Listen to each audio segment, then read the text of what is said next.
UK cabinet member Johnny मर्कर, ये साथ में यूके के वेटरन मिनिस्टर भी है और ये फॉर्मर सर्विस मेंबर भी रह चुके हैं जिन्होंने अफ़गानिस्तान में काम किया है। तो इन्होंने आज इंक्वायरी हो रही है वार क्राइम के ऊपर, तो इसी के ऊपर ये वार क्राइम की जो इंक्वायरी है उसमें इन्होंने पेश हुए थे ये। और इन्होंने कुछ खुलासा किया है और खुलासे इन्होंने जो किया है वो पहला इन्होंने कहा है कि इनका जो एक सोर्स है, जो इनका एक फ्रेंड है, उसने इनको बताया था कि जो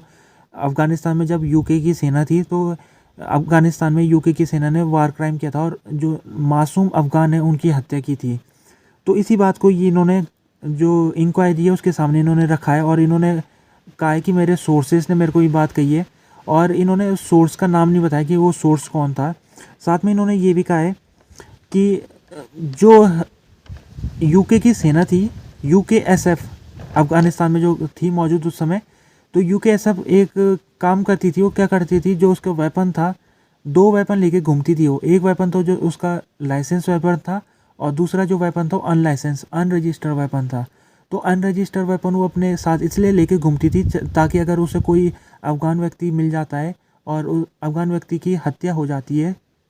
सेना द्वारा, यूके सेना द्वारा, तो यूके की सेना फिर उस अफ़गान व्यक्ति के सामने वो अनरजिस्टर्ड पिस्तौल को उसके डेड बॉडी के ऊपर रख देती थी। वो इसलिए लगती थी ताकि जो अगर आगे वाले समय में अगर जांच होगी तो ऐसा लगे कि जो ये व्यक्ति था जिसकी मौत हुई है, अफ़गान व्यक्ति, वो मारने आया था इनको, सेना के जो जवान हैं उनको मारने आया था। तो इसी को लेकर जो भी इंक्वायरी होगी उसमें ऐसा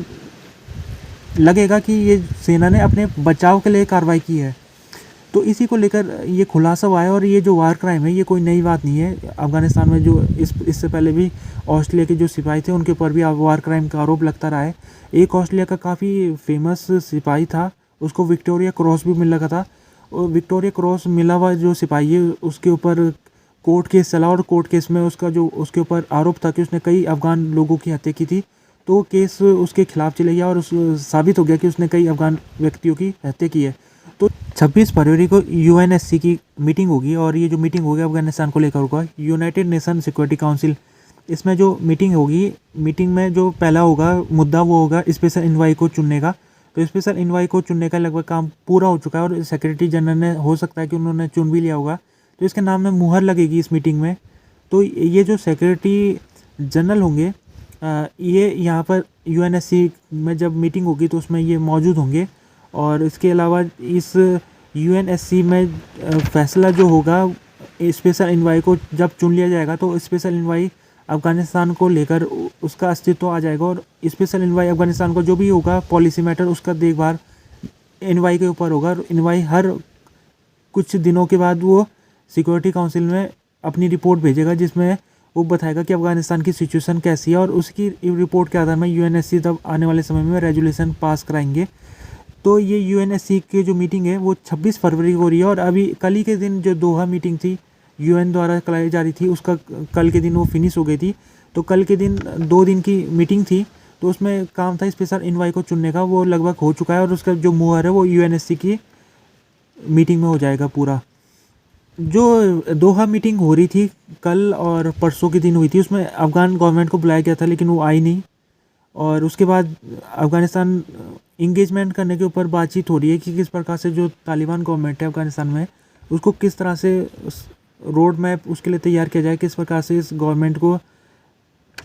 शामिल किया जाए प्रोसेस में। तो इसी को लेकर जो रसिया के जो यूएन में मेंबर है परमानेंट रिप्रेजेंटेटिव वैसिली नेबेजिनिया, इन्होंने कहा कि जो अफ़गान गवर्नमेंट है उसके साथ इंगेजमेंट करना पड़ेगा, इसके अलावा कोई दूसरा चारा है नहीं।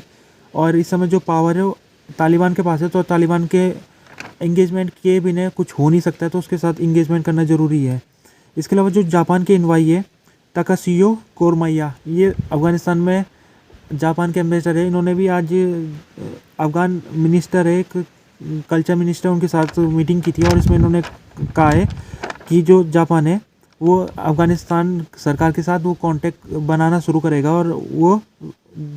जो एक देश दूसरे देश के सरकार के साथ जो एग्रीमेंट करती है वो एग्रीमेंट करेंगे। तो कल्चर मिनिस्टर के साथ जो मीटिंग थी इनकी, तो उसमें इन्होंने कल्चर जो साइट है अफ़गानिस्तान में उसको रिपेयरमेंट करने के ऊपर इनकी बातचीत हुई है कि किस प्रकार से जो